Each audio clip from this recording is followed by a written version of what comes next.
Hello everyone, how are you doing? This is MD Tech here with another quick tutorial. In today's tutorial, I'm going to show you guys how to go about allowing Facebook access to your camera on your iOS or Android device, again running the Facebook app. So this should hopefully be a pretty straightforward process, guys, and without further ado, let's go ahead and jump right into it.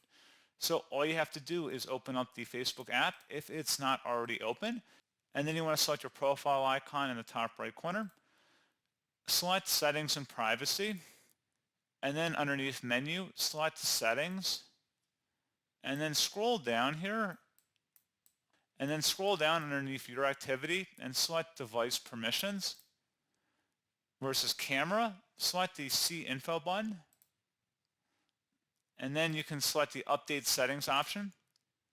Open Device Settings, and then you would have to modify within the app itself. So we select Permissions here.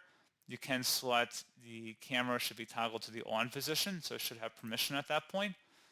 And like I said, pretty straightforward process. And as always, once you've done that, you would select Update Settings and you should be good to go.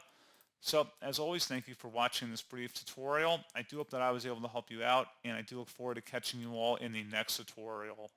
Goodbye.